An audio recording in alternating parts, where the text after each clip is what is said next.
few corrections to the introductory statements. Jone Baledrokadroka was not part of the coup in 2006. He was actually victimized and discharged for trying to prevent the coup. I was part of the coup.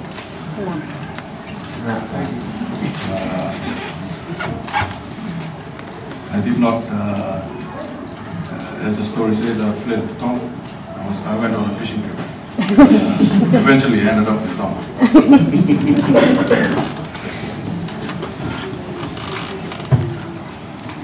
Ladies and gentlemen, good evening. Namaste. First of all, I would like to express my sincere gratitude for your invitation to this meeting. In that cause and in that commitment, I am delighted to be with you here today and to share in our desires for Fiji's future and its well-being. From the outset, I would like to thank you and your families for your faith, resilience, and hard work in the cause of freedom for Fiji. There has been a lot of talk about my Damascus conversion. How one day the scales were lifted from my eyes and I could see the light. Some people say this is just a ploy to save my own skin. But I and many senior officers in the military have been pushing for a return to democracy well before 2014.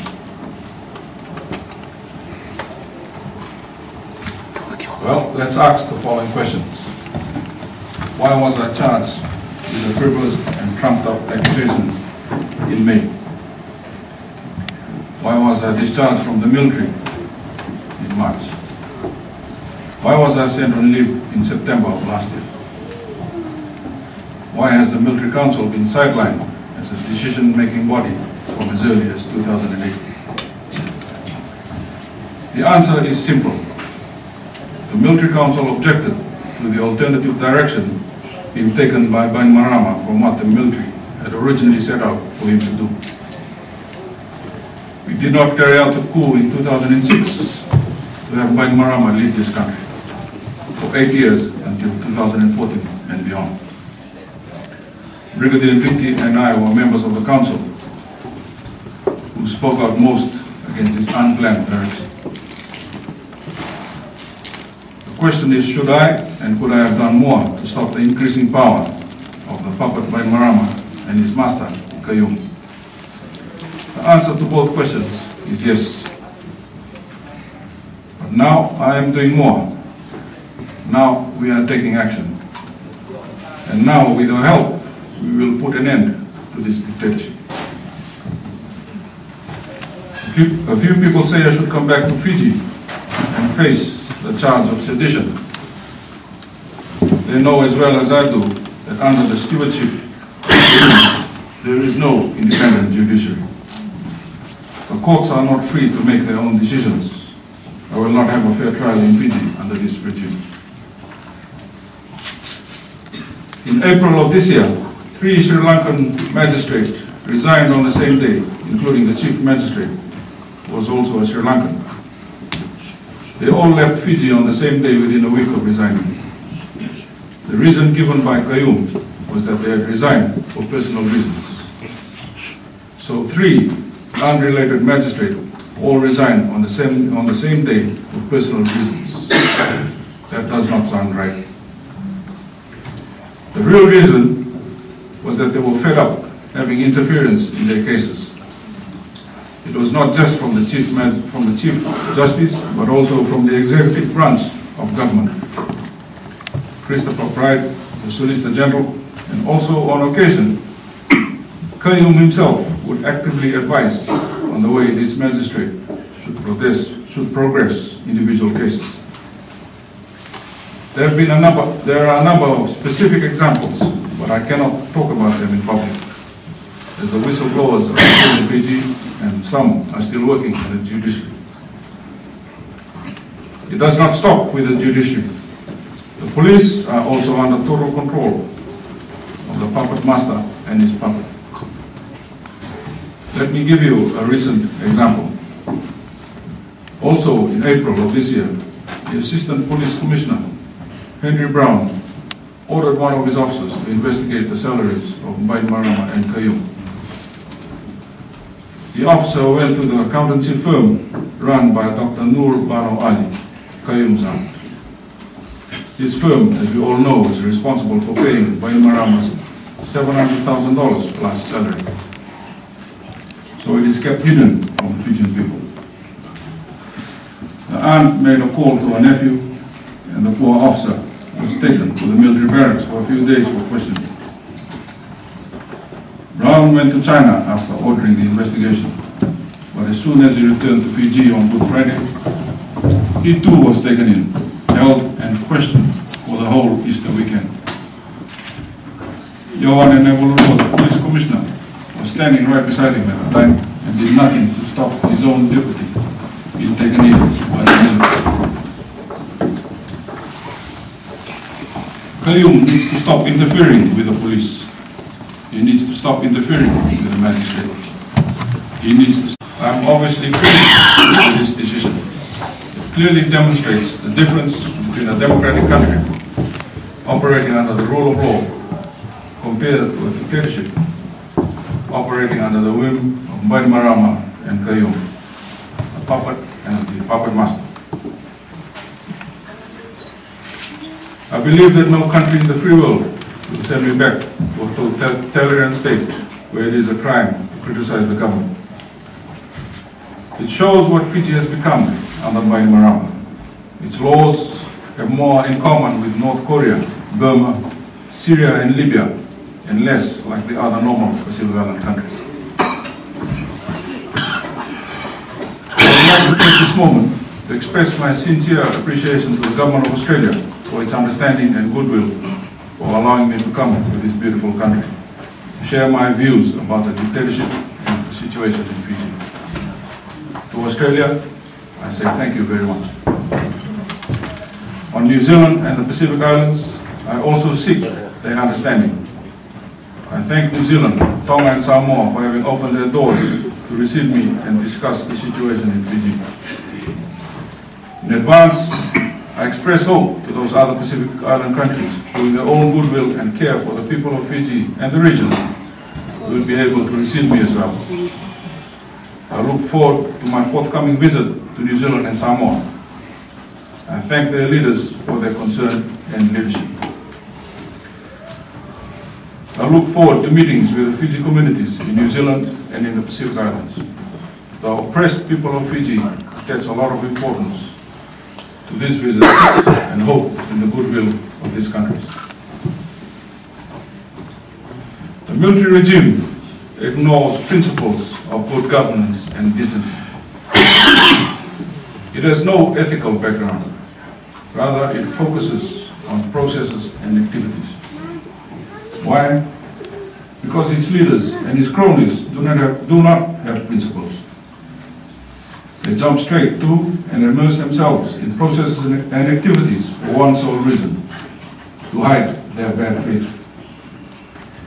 The reason their shifty arguments cannot stand in the face of international due diligence and scrutiny. This is not surprising, because they rejected the Pacific Island Forum requirements, which previous governments and leaders have been instrumental in their formulation and implementation. Also, they cannot abide by the requirements of the European Union, the IMF and the World Bank. We see through their fudging by their using of democracy narratives and languages to hide their real motives. Unfortunately, for the people in Fiji, time is not on their side. The economy is crumbling at a faster rate than people are led to know. The economy has shrunk before our eyes since Waimaro took control. The sugar industry has shrunk by 2/3 since 2006.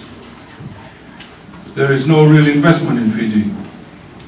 In 2010, there were investment projects worth 591 million in the pipeline. Only 17 million was implemented. Now we learn of the rape of the FNPF by this regime. In May, the FNPF announced it was going to have a symposium on the future of FNPF. That sounds nice and friendly. Very reasonable and good of the FDF to inform the country about where it is going and what it is doing with our money. And it is our money every working person in Fiji has given to the FDF. It is our money for them to safeguard for when we retire. Let's look at this regime's approach to pensioners. First, they make sure there are more pensioners by forcing anyone over 55 to retire from the PSC. There are exceptions, of course. There is no retirement age from Waimaro, not even now or in 2014. Secondly, they have made life tougher for pensioners by destroying the economy, devaluing the dollar and increasing inflation. All these pensioners are already struggling to put food on the table. And now they want to cut the pension by as much as 64% for some, but at least by 40% for all. Let's take 50%, which is halfway between the two. That means that in June, if you are getting $100 a week pension, in July, you will only be getting $50 a week in pension. You can't complain in the media, and when the decree is gazetted in July, you won't be able to go to court to get justice. Why is this regime rushing this through now? All previous reports on the FDF changes have said they should be done gradually over a number of years. So pensioners have got time to make changes and to plan for their future in other ways. But not by Waimaro. He needs this done now. He needs to do it now because he needs to borrow money cheaply. He has learned the hard way, borrowing internationally, which is expensive at 9%. The only source of cheap borrowings for the government is the FDF. The FDF can only give him cheap money if it halves the pensions. Waimaro is stealing the money of the pensioners of Fiji. Waimaro and Kayum are stealing the money of all the workers in Fiji. And where is that money going? It's going to pay Waimaro and Kayum $700,000 plus salaries a year. My task this afternoon is to talk about the future. Ratu Tevita Mara has told you about the past, he's told you about the present. I shall now embark on the future and what we think the future looks like in as far as the Fiji democracy movement is concerned. I need to give you a bit of history as to this 10-point plan that is proposed. As mentioned by Ratu Tevita, that we're looking at a comprehensive roadmap back to democracy.